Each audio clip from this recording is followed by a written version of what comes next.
Is yoga based on any scientific proof, or is it just simply based on faith? Sometimes people just make a judgment. They may hear the word yoga and they may run away. And then there are those people who hear the word yoga and because they understand what it is, they want to come back into that. Yeah.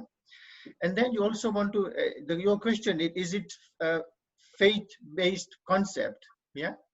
I would not like to use the word concept at all. Yeah.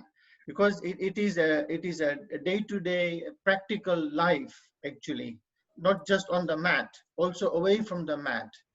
Yeah, away from the mat, you are in practicing yoga.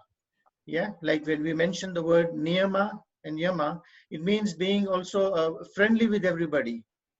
Yeah, being happy around everybody also. Yeah, your question was, is it based on any scientific proof?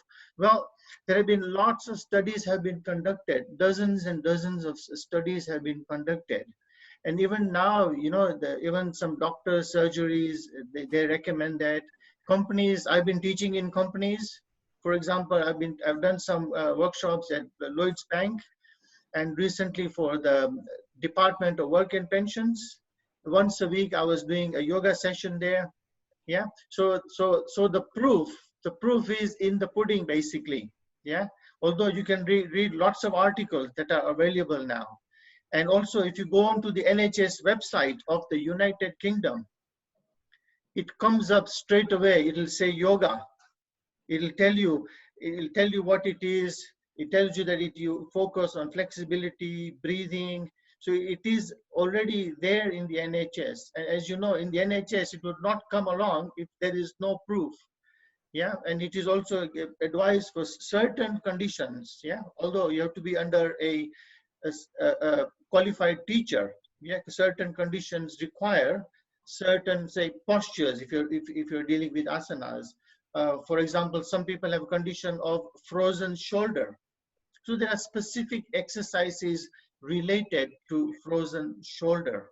So the premise of kind of Vedanta and Vedic sort of studies is this idea of a subjective science and an objective science. So the idea that the universe and all the kind of the laws of the universe per se, the scientific laws, are subjective to the sort of individual jiva, as opposed to kind of the Western scientific understanding, where we kind of almost presume a material existence, and we use the laws of physics and so forth and the laws of science to then build a hypothesis and build a theory. So on that sort of premise, from a subjective, an individual can see a lot of changes in themselves. So to that person, it can be classed as subjective scientific.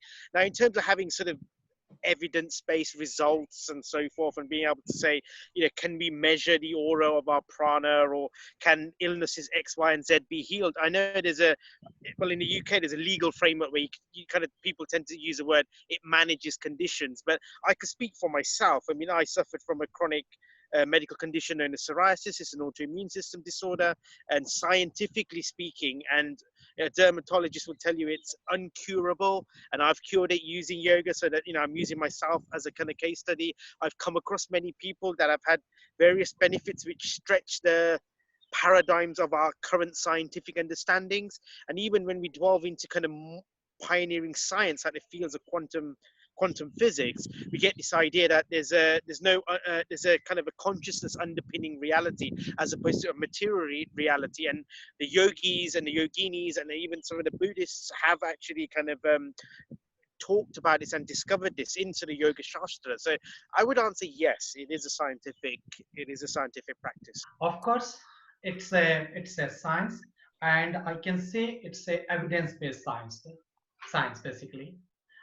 And there are a lot of studies and case studies going on in the entire world. Government of India is also working in this direction, and there are a lot of institutions, research institutions are there, so they are working in this direction.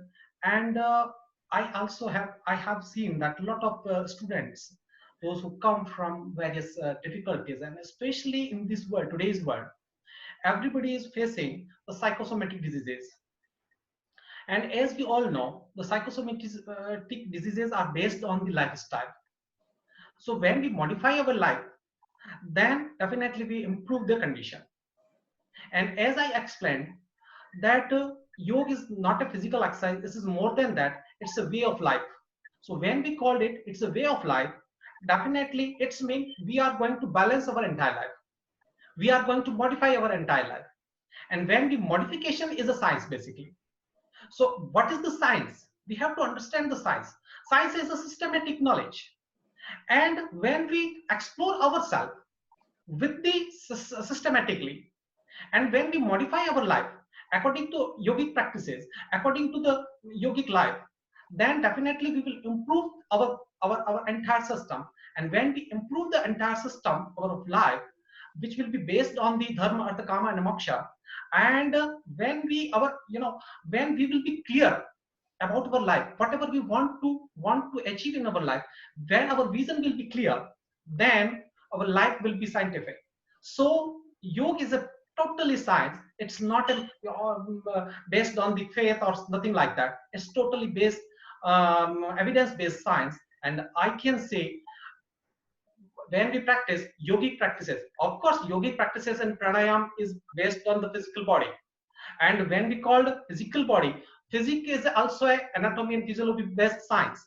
So if we are improving the condition with the evidence, with the basis, then how can we say it's a faith-based practice? You know, yoga is an ancient science, and it offers tools and technologies to bring you to your ultimate potential. So now today, there's modern science is definitely, you know, investigating this. They have many different tools like neuroimaging, work to look at the brain, the activity of the brain after people have practiced yoga. There's so much scientific evidence to show that the fundamentals of the activity of your brain and even your genetic activity can be changed by practicing different systems of yoga. Now, the only thing though is that in terms of faith-based, it's not faith-based because it's not a belief system. So it is offering tools that will bring you to higher realizations through your own experience rather than, you know, just going through it from a faith-based approach. The only thing there with science and trying to measure the effects of yoga on the system is that modern science, unfortunately, doesn't recognize that there are other faculties of seeing. So it too is limited in terms of its measuring of the effects of yoga. But yeah, fundamentally, there is a lot of evidence of the impact of yoga. Three categories, really. There is objective knowledge, there is subjective knowledge, which is what Trushar was saying, and then there is faith, things that we don't know but we perhaps believe. I would say in terms of objective knowledge, Raj Fulchand, Raj said, there is plenty of evidence from the NHS and other bodies that people have been mentioned that demonstrate in a scientifically provable manner that yoga does have a range of positive effects on people. So that would be objective scientific knowledge. Then I think there's also subjective knowledge, in as much as if you are a practitioner of yoga and you experience within yourself positive results, a transformation, again, Trushar was mentioning his own case example, then that, as far as you're concerned, that is demonstrated and proved scientifically, but scientifically in a subjective manner, in as much as what is effective for oneself doesn't necessarily transfer into others. And then beyond that, within the yoga teachings, there is also a lot of material which I do think has to be accepted on faith, in as much as just in the Yoga Sutras, for example, in chapter 3, the Vibhuti part, Patanjali describes all manner of magical, miraculous powers that come to the yogin. And again, whether one believes that or not is a matter of faith. And beyond that, even when yoga texts talk about realization of the Atman and separating the Atman from matter, separating Purush from Prakriti, even the existence of Atman is not demonstrated in a way that is scientifically demonstrable that we can therefore reveal it to everybody. So what I would say about yoga is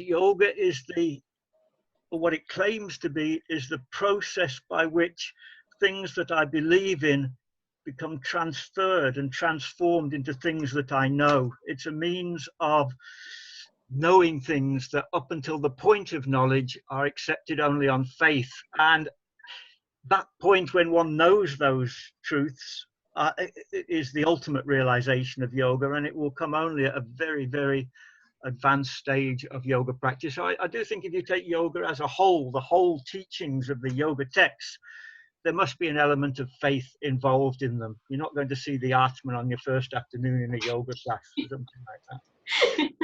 Okay, brilliant. I agree with the speakers there that yoga has a scientific grounding, and the speakers talked about the studies on the physical conditions, but there are more than 217 to be exact from the recent article done on meditation. And recently in March, Harvard Medical Research, they encourage yoga and meditation to combat the anxiety and stress which has arisen because of the lockdown and coronavirus. So there we see that the research bodies are recognizing it, and they are actually encouraging yoga and meditation, but there are still some things that we cannot measure. And for example, like when you say stress, if yoga helps you manage your stress, if it helps you understand how you feel, if it helps you understand the environment around you, and you are able to let go of things and you are less stressed, you are going to see amazing physical benefits. So it helps us. It helps us know ourselves, and when you know yourself, you know what's bothering you. It just helps you understand things, and that leads to less stress. So which in turn leads to more physical well-being.